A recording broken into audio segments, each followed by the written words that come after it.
What is up, guys? Today we are looking at the best keystones for each role. We're going to go over the standard stuff. There are fringe cases obviously, but these are just what in general you'll be using on most champions. I'll try and look through every comment on this video, so if you want to know which keystone to use on which champion, ask me down below and I'll try and answer everyone. So first up, what a surprise, we're going to look at AD carry, and realistically we could go for Thunderlords, Fervor, or Warlords Bloodlust, but actually the choice is really between Thunderlords and Fervor. A lot of people have been asking me why you'd get Fervor. So basically at level 18 and at max stacks, Fervor gives us 112 bonus damage on our basic attacks, 14 per stack, and it stacks 8 times. It's not exactly the same as bonus AD. It's not giving us AD, it's just the bonus damage on auto attack. But if we were looking at AD, BF Sword gives us 40. So if we wanted 112 bonus AD, we'd be paying over 3,000 gold for it. That obviously is best case, right? And yeah, it scales up through the game. It doesn't have 14 per stack the entire time. Plus you do have to stack it, so it's not as good as it sounds. It's still great though, and what most people forget is the stacks last 6 seconds. That's actually a long time for a team fight, and you'll rarely lose your stacks.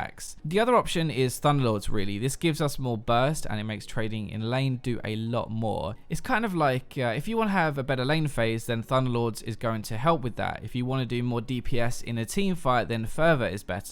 On Lucian, like, I will sometimes take Thunderlords against a very weak lane because I know that I want to dominate it harder and snowball, whereas in a harder matchup I take Fervor so that I do more in team fights, where I already know that I'm not really going to be doing too much in the lane phase. There are a few that don't fit this, like if you just want to burst people in general, then Thunderlords will be better, so like Corki, Draven, or Graves I guess. Ezreal is probably the weirdest one where you can do either. Fervor stacks with your Q, and I think it's really cool and good for team fights, but Thunderlords definitely packs a punch too. So mid lane, options are really Deathfire Touch, Thunderlords, or Storm Raiders Surge. Deathfire is really good for poke. Like, poke in general is normally quite highish cooldown, which means that you get the full duration of the burn before you apply it again. Like Ryze, I guess, wouldn't use this because he uses a lot of spells in a short duration, right? And someone like Xerath has to wait a little while between each Q, so he would use it. Thunderlords again is just burst and lane pressure. If you want to kill people and you want to kill them quickly, then this is the one for you. Lux is a good example actually, because she could take Deathfire, her poke would be a bit stronger, but Thunderlords helps a ton when she's trying to burst someone in her combo. When you're choosing a keystone, it's not really about what you could do with one of them, like what synergy you could have. It's more about what you're trying to do, what your aim is for the champion. Storm Ranger Surge is a new one. Not many people are using this right now, but I actually think it's pretty good now on certain champions. There are two main times I think you'd use it. So if you want to go in and out of fights a lot, like you have good burst and you wait a little while to use it again, so someone like Victor maybe. Zed and Assassins are a good example at the moment because Thunderlords is really strong in lane, like it is just really strong, but when it comes to later, especially when you have the Duskblade now and your ultimate, you aren't really going to need the Thunderlords proc, so the extra movement speed and slow reduction can make you really slippery and hard to lock down. So for top lane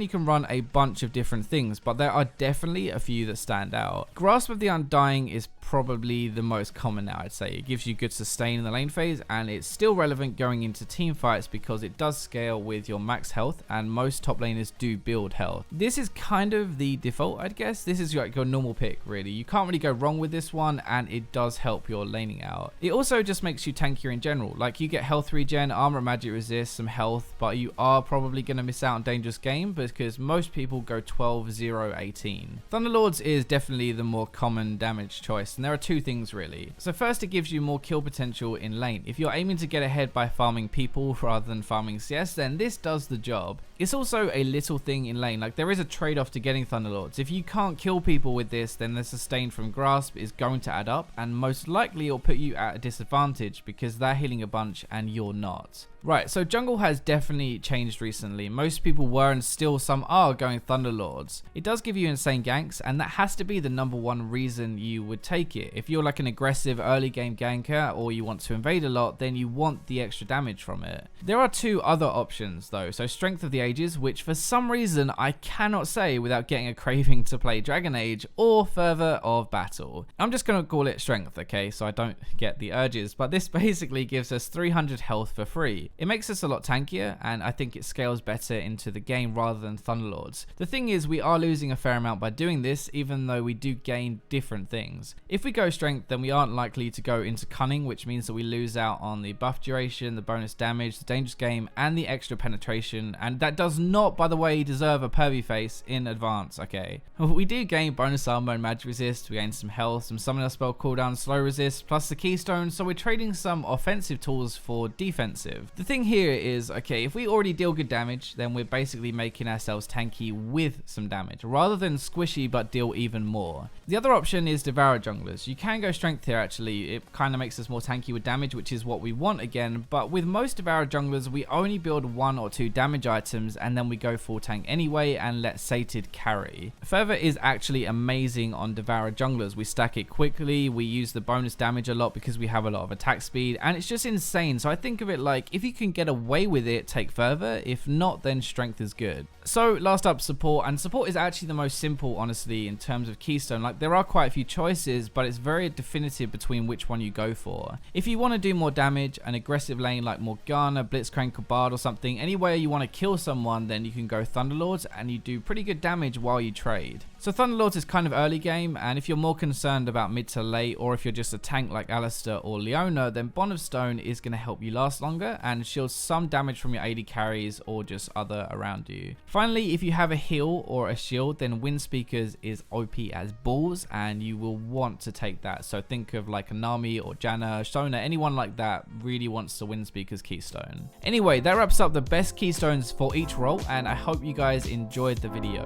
If you did, hit the thumbs up, subscribe, comment, share, and for now, I'm going to leave you with the robots.